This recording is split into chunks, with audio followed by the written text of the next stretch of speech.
Du haut de son mètre 90, Barron Trump domine tout le monde. Mais ce n'est pas ce qui a fait perdre la tête aux internautes. En octobre 2024, des photos de lui en compagnie d'une femme mystérieuse ont fait surface. Les gens ont dit qu'il s'agissait d'un mannequin tchèque. D'autres prétendaient qu'elle était de la famille royale. Puis son père a lâché une bombe. Je ne pense pas qu'il ait encore eu de petit ami. Alors, qui était cette femme? Pourquoi les grands médias ont-ils publié l'histoire? Et pourquoi toutes les photos d'elle ont-elles soudainement disparu? La vérité sur la vie amoureuse de Barron est plus étrange qu'on ne l'imaginait. Tout a commencé par un choc. 6 mois seulement après leur mariage à Palm Beach, Melania a annoncé à Donald Trump qu'elle était enceinte. C'était en août 2005. Il venait de passer la porte quand elle lui a annoncé la nouvelle. Sa réaction? La surprise totale. Non pas parce qu'il ne voulait pas d'enfant, il en voulait, mais parce que c'est arrivé si vite. Il a ensuite déclaré qu'il avait toujours espéré avoir des enfants avec Melania, mais pas si tôt. À 59 ans, Donald avait déjà 4 enfants. Donald Jr. avait 28 ans, Ivanka 24 ans, Eric 22 ans. Avec l'arrivée de Barron, l'écart d'âge entre les frères et sœurs passera de 13 à près de 31. À bien des égards, Barron allait grandir comme un enfant unique. Puis vint le nom de Barron. Il n'a pas été choisi au hasard. Pendant des décennies, Trump a utilisé John Barron comme faux nom lorsqu'il s'adressait aux médias. Il s'en est servi pour se vanter, esquiver les scandales et même mentir sur sa fortune. Les journalistes ont plaisanté sur le fait que les appels de Barron étaient si fréquents qu'il s'agissait d'une plaisanterie interne. En 1990, il a finalement admis sous serment qu'il lui arrivait effectivement d'utiliser ce nom. Lorsqu'il a appelé son fils Barron, ce n'était donc pas seulement un nom, c'était un héritage, un hommage à l'alter ego qu'il avait créé pour paraître plus riche, plus fort et plus puissant. Aujourd'hui, ces personnages n'est plus fictif. Il était devenu une famille. Barron William Trump est né le 20 mars 2006, à 5 heures du matin. Il pesait 8 livres et 7 onces. Et dans les 20 minutes qui ont suivi, Donald était déjà à la télévision pour annoncer la nouvelle. Je fais des enfants. Je reste jeune. Il s'est vanté. Il n'était même pas dans la salle d'accouchement. Il avait dit que ce serait plus facile pour Melania s'il restait en dehors. Melania a donc dû vivre seule son premier accouchement. Pourtant, Donald s'est assuré que les caméras le sachent. Le bébé était magnifique, tout comme la mère. Et c'est ainsi que Barron est entré dans le monde. Me baby, mi-communiqué de presse. Mais Barron n'est pas seulement né dans la richesse. Il est né dans une bulle. Il a passé ses premières années dans le penthouse de la Trump Tower, un espace de près de 11 000 pieds carrés répartis sur 3 étages. Et l'un de ces étages était le sien. Une cuisine privée, un salon privé et même des locaux privés pour la nounou. Ce n'était pas une chambre d'enfant. C'était un appartement de luxe à la taille d'un enfant. Les cadeaux ont afflué comme des hommages royaux. Ellen DeGeneres lui a offert un landau en or avec un lustre en cristal. Barbara Walters a envoyé un chien en peluche. Gayle King a ajouté une grosse grenouille verte. À l'âge de 4 ans, Barron se promenait dans une Mercedes jouet portant son nom sur la plaque. Derrière sa fenêtre, Central Park s'étendait en contrebas. Et au bout de l'ascenseur, le bureau de son père. Son univers culturel était tout aussi inhabituel. Melania, née en Slovénie, a veillé à ce que Barron parle sa langue maternelle. À l'âge de 4 ans, il avait déjà un net accent slovène. Lors de l'émission Larry King Live, même l'animateur l'a remarqué. Il a un accent, a dit Larry. Melania a hoché la tête. Il passe le plus clair de son temps avec moi. À l'époque, Barron parlait déjà couramment 3 langues. Donald l'appelait le malin. Il n'était pas seulement riche. Il était international, élevé dans un penthouse, parlant 3 langues et entouré d'une équipe d'adultes. Il était un enfant à part. Melania ne s'est pas contentée de veiller sur lui. Elle a géré chaque détail. Elle l'appelait Mini Donald. Pas seulement pour l'apparence, mais pour l'attitude. Elle l'habillait en costume. Elle a dit qu'il ne portait pas de pantalon de survêtement. Il aimait les cravates. Il aimait être comme papa. Elle a insisté pour qu'il termine l'année scolaire à Columbia Grammar à Manhattan avant d'emménager à la Maison Blanche. même si cela signifiait des millions de dollars en sécurité supplémentaire. Elle ne voulait pas perturber son monde et elle l'a façonné avec soin. Elle a établi les règles. Elle a choisi les enseignants. Elle a choisi les amis. Son fils serait parfait. Son fils serait présidentiel. Barron a commencé à faire écho à son père d'une manière qui semblait presque étrange. À l'âge de 5 ans, il maniait des clubs de golf et parlait de construire des choses. Melania a dit qu'il aimait construire, démolir, puis reconstruire. On aurait dit Donald. Même son mode d'élocution correspondait. Le soir de l'élection de 2024, lorsque Barron s'est exprimé publiquement, les gens ont été stupéfaits. Il parlait comme son père. Il utilisait même les mêmes phrases. « C'est très joli », répétait-il sans cesse. La voix, l'assurance, le style, tout y était. Une anecdote a marqué les esprits. Lors d'un dîner à Mar-a-Lago, Barron a fait une blague. Ou peut-être pas. Quelqu'un a parlé d'une cuillère en argent. Barron a répondu « Qui mangerait de la nourriture avec une cuillère en argent? La mienne était en or. » Il n'était pas sarcastique. Il était sérieux. C'était son état normal. L'école était tout aussi exclusive. Barron est allé à Columbia Grammar, l'une des écoles privées les plus huppées de New York. Les frais de scolarité s'élevaient à plus de 40 000 $ par an. Mais il ne s'agissait pas seulement des cours. Il s'agissait de l'entreprise, des enfants de milliardaires, de célébrités et de futurs acteurs du pouvoir. Et en 2017, Barron a fait quelque chose qu'aucun autre enfant de 11 ans n'aurait pu faire. Il a organisé un voyage de toute la classe à la Maison-Blanche.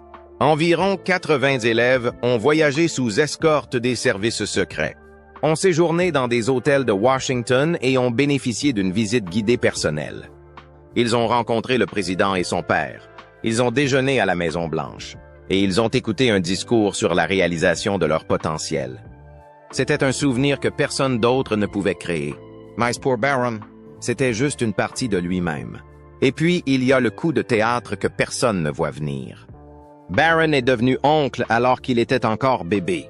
Sa nièce Kai est née en mai 2007, un peu plus d'un an après lui, techniquement. Il était son oncle. Mais en réalité, ils étaient des pères. Aujourd'hui, Barron a Dixwit Ans. Kai Dixsept. Elles ont presque le même âge. Et pourtant, c'est sa nièce. C'est ce qui arrive lorsque vos frères et sœurs ont entre 13 et 29 ans de plus que vous. Vous êtes le bébé et l'oncle. C'est un arbre généalogique qui tourne en boucle. Lorsque Donald Trump est devenu président en janvier 2017, la plupart des gens ont supposé que sa famille s'installerait immédiatement à la Maison-Blanche. Mais ce n'est pas le cas de Melania et Barron Trump. Ils sont restés à New York pendant près de 5 mois pour que Barron puisse terminer son année scolaire à la Columbia Grammar and Preparatory School à Manhattan. Sur le papier, il s'agissait d'une décision simple et personnelle. Mais en réalité, elle a suscité une vague massive de critiques et s'est accompagnée d'un prix incroyable. Du 20 janvier au 11 juin 2017, Melania et Barron sont restés à la Trump Tower. Le coût quotidien de leur protection par la police de New York a été estimé entre 127 000 et 146 000 $. Et il ne s'agit là que des forces de l'ordre local. Les services secrets ont demandé 60 millions de dollars supplémentaires pour assurer la sécurité de la famille. Les gens étaient furieux. Plus de 500 000 personnes ont signé une pétition demandant à Melania de déménager à la Maison-Blanche ou de payer pour sa propre sécurité. Selon eux, les contribuables sont contraints de payer la facture d'un choix personnel qui n'apporte aucun avantage au pays. Au cours de ces seuls mois, les frais de voyage de Melania ont dépassé 700 000 $, soit près de 2 fois ce que Michelle Obama a dépensé en une année entière. La réaction a été si forte qu'elle est devenue l'une des premières grandes controverses de la présidence de Donald Trump.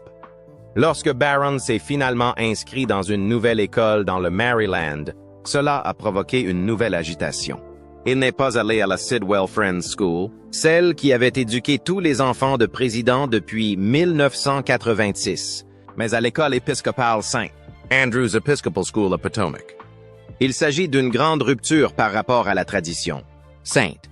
Andrews n'avait jamais accueilli d'enfants de président auparavant. L'école se trouve à environ 30 km de la Maison-Blanche et ne compte que 580 élèves. Les classes étaient petites et le ratio élèves-enseignants était impressionnant, 7 pour 1. Les frais de scolarité s'élevaient à 38 890 $ par an. Melania a fait l'éloge de la diversité de la communauté et de l'excellence académique de l'école. Mais le changement a créé des problèmes logistiques majeurs. Les services secrets ont dû revoir le fonctionnement quotidien de l'école pour assurer la sécurité de Barron. La Maison-Blanche a essayé de ne pas ébruiter la nouvelle pour éviter les protestations. Mais les rumeurs se sont répandues. Ils ont dû l'annoncer en mai, des mois avant ce qu'ils avaient prévu. Le 11 juin 2017, Barron a emménagé à la Maison-Blanche. Ce moment est entré dans l'histoire. Il est le premier fils de président à y vivre depuis John F. Kennedy Jr. en 1963, soit 54 ans plus tôt. À tout juste 11 ans. Il a rejoint une longue lignée de filles de présidents qui ont vécu à la Maison-Blanche, mais très peu de fils. Le dernier garçon aussi jeune à y avoir vécu était Charles Taft II, en 1908. La présence de Barron a apporté quelque chose de nouveau à la Maison-Blanche. Quelque chose qui n'avait pas été vu depuis des décennies. Son séjour a duré jusqu'en janvier 2021. À cette époque, il est devenu incroyablement grand, mesurant 6 pieds 7 pouces à l'âge de l'université. Il dominait souvent tout le monde lors des événements publics, ce qui le rendait impossible à manquer. Même à un jeune âge, Barron était censé participer aux principaux événements de la Maison-Blanche. L'une de ses plus grandes apparitions a été le Easter Egg Roll en avril 2017, auquel plus de 21 000 personnes ont assisté. Barron s'est tenu sur le balcon Truman avec ses parents et a donné le coup de sifflet pour commencer l'événement. Les caméras l'ont filmé en train de signer des cartes pour les militaires et de se mêler aux invités. Lors de la remise des dindes de Thanksgiving, il s'est tenu aux côtés de son père alors que les dindes, drumstick et wishbone étaient épargnés. À Noël, il est apparu aux côtés de Melania alors qu'un chariot tiré par des chevaux livrait un énorme sapin de Fraser de 19 pieds. Une fanfare militaire jouait et les caméras suivaient chaque instant. Malgré la pression, Barron est resté calme, vêtu d'un costume sombre et d'une chemise blanche. Il n'apparaît que rarement en public, et ces moments sont donc exceptionnels. Mais ce qui a vraiment fait parler de lui, c'est sa taille. À l'âge de 18 ans, Barron mesurait entre 1,8 m et 1,8 m, soit plus que son père, 1,8 m, et sa mère, 1,8 m. Certains disaient même qu'il était encore en pleine croissance. Sa taille le plaçait dans la même catégorie que des stars de la NBA comme LeBron James. À un moment donné, il a été photographié aux funérailles de sa grand-mère, dominant toute la famille. Les photos sont devenues virales. Les gens sont stupéfaits. Donald Trump avait une théorie. Selon lui, Barron a pris sa taille en ne mangeant que la nourriture de sa grand-mère. La mère de Melania, Amalia Knavs, vivait avec la famille et préparait des plats traditionnels slovènes. Trump a souvent dit qu'elle s'était bien occupée de Barron. C'est ainsi qu'il est devenu si grand. Il ne mangeait que sa nourriture.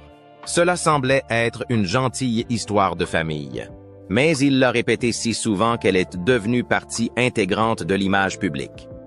Amalia ne s'est pas contentée de le nourrir. Elle l'a aidé à l'élever. Lui a appris le slovène et l'a même aidé à obtenir la nationalité slovène. Poor Mems, Trump. Sa cuisine n'était pas seulement nourrissante. C'était le secret de la taille imposante de Barron, compte tenu de sa taille. Beaucoup pensaient que Barron jouerait au basketball, mais ce n'était pas le cas. Il aimait le football. Trump a souvent plaisanté sur le fait qu'il avait essayé de convaincre Barron de choisir le basketball, mais que ce dernier n'avait pas bougé d'un pouce. « J'ai dit que tu serais basketteur », a dit un jour Trump. Et il a répondu « J'aime le foot, Papa », bien qu'il soit plus grand que Michael Jordan. Barron a choisi un sport où cette taille peut en fait être un désavantage. Pourtant, il a réussi. Les observateurs l'ont comparé à Peter Crouch, le célèbre attaquant anglais de grande taille. Le style de jeu de Barron témoignait d'une réelle habileté, malgré le défi supplémentaire que représentait sa taille. Pendant son séjour à Washington, Barron a rejoint le D.C. United Academy. Il ne s'agissait pas d'une simple activité extrascolaire. Il s'agissait d'un programme de niveau professionnel pour les jeunes. Pendant qu'il vivait à la Maison-Blanche, il s'entraînait sérieusement et jouait en tant que milieu de terrain. À la même époque, Wayne Rooney joue pour le D.C. United. Trump a invité Rooney et sa femme Colleen à la Maison-Blanche et a demandé à Rooney d'aider à entraîner Barron. Cette visite a fait le buzz dans les médias, surtout lorsque Colleen a raconté plus tard une anecdote gênante sur ce que M. Trump avait dit à Barron pendant la rencontre. Mais pour Barron, c'était un rêve qui devenait réalité. Il pratiquait le sport qu'il aimait au cœur de Washington et vivait dans la maison la plus célèbre d'Amérique. Il a même porté un maillot d'Arsenal lors de parties décontractées sur la pelouse de la Maison-Blanche. En janvier 2021, tout a changé pour Barron Trump. Il n'avait que 14 ans lorsque sa famille a plié bagages et quitté la Maison-Blanche, troquant le pouvoir politique contre le luxe privé. Leur nouvelle maison? Mar-a-Lago, un domaine de 17 acres à Palm Beach. Ce n'était pas n'importe quelle propriété. Elle comptait 126 chambres, 33 salles de bain, 3 abris anti-atomiques, un terrain de golf, un spa, des cours de tennis et sa propre plage privée. Donald Trump l'avait acheté en 1985 pour 10 millions de dollars. Aujourd'hui, c'est à la fois une maison et un club privé de 500 membres. Au milieu de tout cela se trouvait Barron, qui s'adaptait à un nouveau monde étrange, peuplé de politiciens, de mondains et d'un bruit médiatique incessant. Il a également dû quitter son ancienne école et ses amis de Washington, D.C. Il a également dû quitter son ancienne école et ses amis de Washington, D.C. pour entrer dans un nouveau chapitre, loin de tout ce qui lui était familier. En août 2021, Barron est entré dans une nouvelle école, l'Oxbridge Academy. Il s'agit d'une petite école privée qui ne compte que 520 élèves et coûte 34 800 $ par an. Située à seulement 15 minutes de Mar-a-Lago, elle correspondait parfaitement au nouveau mode de vie de la famille Trump. L'école a été fondée par le milliardaire William Koch, dont la famille a des liens politiques profonds. Cela a probablement facilité l'admission de Barron. Malgré la procédure stricte de l'école qui demandait des dissertations, des relevés de notes et des recommandations d'enseignants. À Oxbridge, les étudiants peuvent étudier des matières principales et des langues comme l'espagnol, le français, le chinois ou même la langue des signes. Barron, aujourd'hui en 2e année, venait de St. Andrews dans le Maryland, où les frais de scolarité étaient encore plus élevés, entre 45 000 et 47 000 $ par an. Cette nouvelle école promettait l'intimité et des études de haut niveau, mais elle allait bientôt devenir l'un des lycées les plus étroitement sécurisés du pays. Lorsque Barron s'est inscrit, les services secrets sont intervenus. L'école n'avait jamais rien vu de tel. Des agents se tenaient devant les salles de classe, le suivaient aux toilettes et étaient présents tous les jours. Même le personnel a dû signer des accords de non-divulgation. Des détecteurs de métaux ont été installés et la surveillance a été renforcée. Il ne s'agissait pas seulement d'une protection discrète. Le fonctionnement de l'école s'en est trouvé modifié. Lors d'un incident, un appel au 911 à proximité a entraîné le verrouillage complet de l'école. Des agents se sont précipités dans les salles de classe, confirmant la gravité de la situation de Barron en matière de sécurité. Bien que l'administration tente de faire croire que la situation est normale, la présence constante d'agents fait partie de la vie quotidienne à Oxbridge. Malgré toute cette pression, Barron s'en sort bien. Il s'est inscrit sous le nom de Jack pour rester discret, mais tout le monde savait qui il était vraiment. Il n'a jamais mangé à la cafétéria, préférant rentrer chez lui à Mar-a-Lago pour les repas. Pourtant, ses camarades de classe le décrivent comme quelqu'un de vif et de concentré. Il réussissait particulièrement bien dans les cours de sciences et pouvait tenir sa place dans les conversations. Il semble gérer la pression, les études, les médias, la sécurité, tout à la fois. Malgré tout, il s'est forgé une réputation d'étudiant hors pair, ce qui lui a permis d'être accepté dans plusieurs universités de premier plan. Mais alors qu'il se préparait à entrer à l'université, une tempête inattendue s'est abattue sur lui. En août 2024, Un utilisateur de médias sociaux appelé Mr. Weeks, de son vrai nom Dane Weeks, a posté une photo prétendant montrer un jeune Barron à Central Park. Il a déclaré qu'il avait travaillé comme nounou pour une famille qui connaissait les Trump et qu'il avait souvent vu Barron pendant son enfance. Il a ensuite affirmé de manière choquante que Barron avait tué 2 oiseaux, 3 lapins et un chien.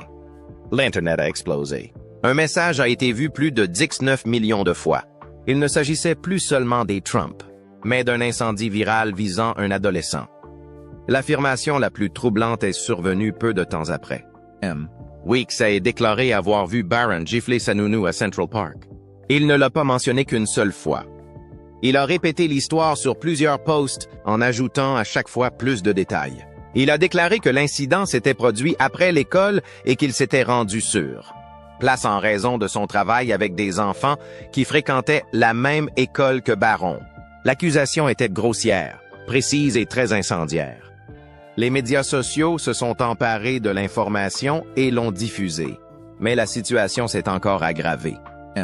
Weeks a affirmé que Barron avait attaqué quelqu'un avec un couteau plus d'une fois. Il a même suggéré qu'il y avait eu des enquêtes sur le fait que Barron touchait d'autres garçons de manière inappropriée pendant les soirées pyjama. Selon lui, Barron aurait retourné des pupitres, craché sur des gens, frappé des camarades de classe et même attaqué Donald Trump lors d'un spectacle de Noël. Les histoires sont devenues de plus en plus sombres à mesure qu'elles étaient publiées. Certaines personnes ont commencé à dire qu'il s'agissait d'un faux, mais le mal était fait. L'Internet s'en est emparé et les affirmations ont continué à se répandre. Bientôt, les gens ont commencé à enquêter sur même. Weeks lui-même. Qui était cet homme qui prétendait avoir un accès privilégié à la famille Trump? Les internautes ont tenté de vérifier ses antécédents. Ils n'ont trouvé aucune licence, aucune garderie, aucun dossier professionnel, aucune preuve qu'il ait jamais été thérapeute ou nounou. Tout cela a commencé à paraître suspect. Chaque nouvelle affirmation semblait plus folle que la précédente. En l'absence de références ou de preuves réelles, beaucoup ont commencé à soupçonner que toute l'histoire avait été inventée, peut-être pour attirer l'attention ou faire avancer un programme politique. Pendant ce temps, Barron devait prendre de vraies décisions. Donald Trump a déclaré aux journalistes que son fils avait été accepté dans plusieurs établissements d'enseignement supérieur. Il a déclaré que Barron était très recherché et qu'il avait de très bonnes aptitudes. Il a même mentionné Wharton, l'école de commerce de l'Université de Pennsylvanie où il avait lui-même étudié. Mais des rumeurs ont commencé à circuler. Des messages en ligne affirmaient que des écoles comme Harvard, Stanford et Columbia avaient rejeté Barron. D'autres affirmaient que l'argent de Trump ne suffirait pas à le faire entrer. Les vérificateurs de faits n'ont pu confirmer aucune de ces affirmations. Mais les ragots avaient pris de l'ampleur. Finalement, Barron a choisi l'école de commerce Stern de l'Université de New York. C'était une grande rupture avec la tradition familiale. Pendant des décennies, les enfants Trump sont allés à Wharton ou Georgetown. Cette fois, Barron a suivi sa propre voie. Donald Trump a admis que c'était inattendu, déclarant « Nous n'avons pas fait cela. Nous avons opté pour Stern. » La décision a été surprenante pour une autre raison. Trump avait critiqué publiquement la ville de New York, la qualifiant de ville en déclin. Mais Barron est resté en ville, prêt à tracer sa propre voie. Sa vie universitaire ne sera pas comme les autres. Au lieu d'emménager dans un dortoir, Barron est resté à la Trump Tower. Il se rendrait à l'Université de New York comme un homme d'affaires local, sans passer par les chambres partagées et les salons étudiants que connaissent la plupart des étudiants de première année. Melania a soutenu cette décision. Lors d'une interview télévisée, elle a déclaré « C'était sa décision et je la respecte ». Elle a loué sa gentillesse, son intelligence et son indépendance, mais a admis que sa vie était très différente de celle des autres adolescents. Alors que ses camarades de classe commandaient des pizzas dans leur dortoir, Barron prenait l'ascenseur dans un gratte-ciel doré. Il a également été question que Melania le suive, quel que soit son lieu d'étude. Elle a toujours tenu Barron à l'écart des regards, le protégeant farouchement. Certains se demandent si son influence a contribué à sa décision de rester à New York. S'il était parti dans une autre ville, Melania aurait peut-être dû déménager elle aussi.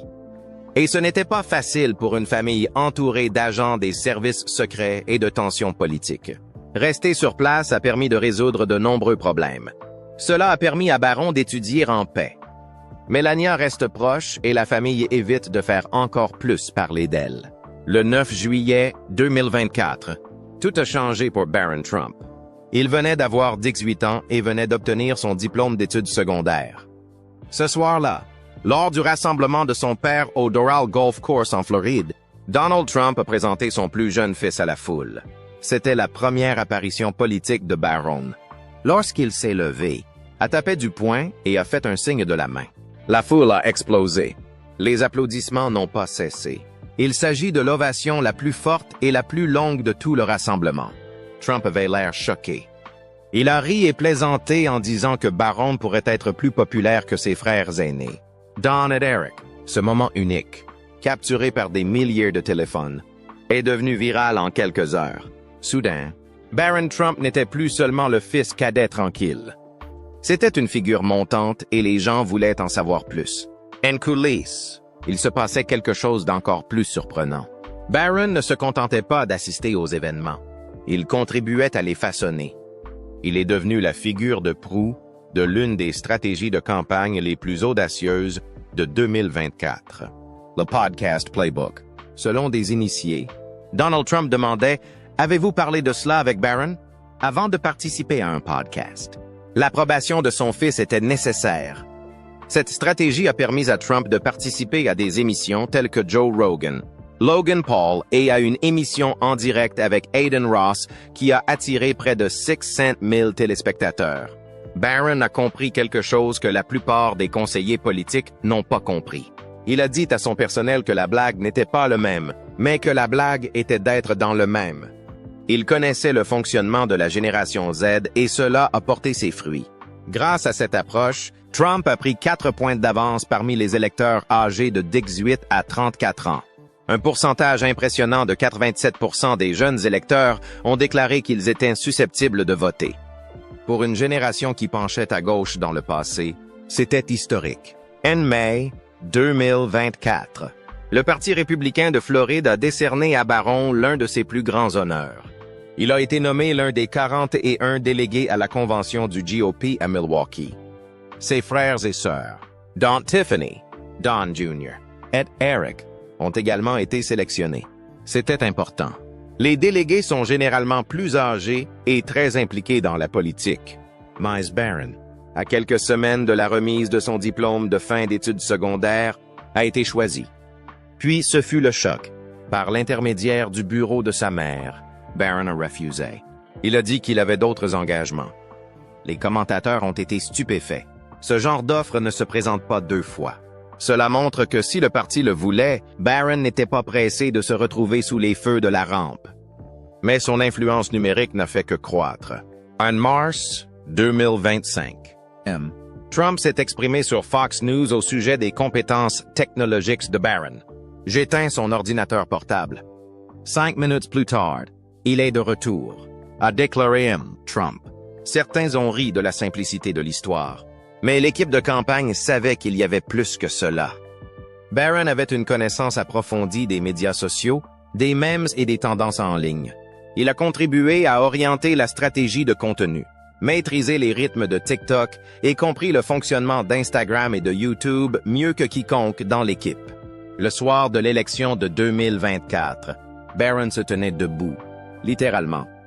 Du haut de son mètre 90, il domine la foule.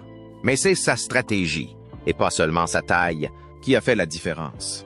La stratégie du podcast Jeunesse a changé la donne. La voix non filtrée de Trump a atteint des centaines de millions de personnes grâce à des conversations de longue durée. Un podcasteur a déclaré que les jeunes en avaient assez qu'on leur mente. Le discours réel et désordonné de Trump est connecté. Barron a également insisté sur les mèmes, les clips courts et les micro-influenceurs de confiance qui ont un public restreint mais fidèle. Les sondages de sortie des urnes ont confirmé le résultat. Trump a gagné énormément de terrain auprès de la génération Z par rapport à 2020. Nombreux sont ceux qui reconnaissent à Barron le mérite de ce changement. Il n'a jamais fait de discours. Il n'a pas publié de messages sur les médias sociaux. Mais son influence a tout façonné. Pourtant, la politique ne fait pas la une de tous les journaux. En octobre 2024, des rumeurs ont circulé selon lesquelles Barron sortait avec un mannequin tchèque nommé Clara Jones. Plusieurs grands médias l'ont repris, mais il y a quelque chose d'étrange. Il n'y avait pas de photos. Aucune observation d'événement. Pas d'affichage. Même les quelques photos de Clara Jones elle-même étaient sommaires. Certains se sont demandé si elle existait vraiment. C'est alors que Donald Trump s'est exprimé. Dans une interview avec Patrick Bet-David, il a déclaré « Je ne pense pas qu'il ait encore eu une petite amie. » Il était rare que Trump parle de la vie privée de Barron. Il s'est souvent vanté de la taille de Barron ou de ses études. Mais cette fois-ci, il a fermement fermé la porte aux rumeurs de rendez-vous. Que ce soit pour protéger son fils ou parce que les rumeurs étaient fausses, le message était clair. Il y a une fille qui a eu la preuve qu'elle connaissait Barron, une utilisatrice de TikTok nommée Maddie. Elle prétendait qu'ils s'étaient aimés à l'école primaire, et elle avait des photos, les vraies. Des photos d'elle avec le jeune Barron, et même une avec Donald Trump. L'histoire de Maddie était innocente et douce. Elle a appelé Barron son premier petit ami, Ed Bay. L'Internet a adoré. Ses vidéos sont devenues virales. Son nombre de followers a grimpé en flèche. Ce qui n'était au départ qu'une amourette d'enfance s'est transformé en une véritable tempête médiatique. Les gens étaient fascinés par l'idée que la petite Maddie et le petit Barron étaient amoureux. Cela semblait réel, même si cela appartenait au passé. Puis vint la rumeur la plus folle de toutes. Princesse Léonore d'Espagne. Le fantasme d'un mariage royal à la Trump a illuminé les médias sociaux. Un tweet viral les a qualifiés de « mariage parfait ». Leurs partisans ont souligné leur âge, leur apparence, leur valeur et leur famille puissante. Certains ont plaisanté sur le fait que Barron deviendrait roi d'Espagne. Les fils de discussion Reddit et les pages de mèmes ont suivi le mouvement. Pas de confirmation. Pas de photos. Pas un mot des deux côtés. Mais l'Internet s'en moque. L'histoire était trop juteuse pour être ignorée. Au fur et à mesure que ces histoires s'accumulaient, les critiques ont soulevé de sérieuses questions. Pourquoi un jeune homme de 18 ans qui n'a jamais cherché à attirer l'attention est-il mêlé à des ragots romantiques sans aucune preuve? Les experts ont déclaré que cela dépassait les bornes. Barron n'a pas d'Instagram public. Il n'a pas parlé de sa vie privée. Pourtant, les rumeurs sur ses relations amoureuses étaient omniprésentes. Les journalistes ont été mis en cause pour leur manque de déontologie. Certains ont rappelé au public l'affaire Murray, dans laquelle un juge a estimé que la célébrité ne justifiait pas à elle seule l'intrusion dans la vie privée d'un enfant. Mais dans le cas de Barron, les médias ont souvent ignoré ces règles. Au milieu de tout cela, Trump a fait un dernier commentaire surprenant en mars 2025. Dans une interview, il a déclaré que l'avenir de Barron pourrait être dans la technologie et non dans la politique. Même si Barron étudie le commerce à la Stern School de l'Université de New York, son véritable talent, selon Trump, réside dans la technologie. Trump a répété l'histoire de Barron déverrouillant l'ordinateur portable et a déclaré que son fils avait des aptitudes incroyables. Barron avait déjà participé à la gestion d'accords de podcasts très médiatisés et à la stratégie en ligne. Un live stream avec le YouTuber Aiden Ross a raconté le succès de Barron. A atteint 500 000 spectateurs en direct.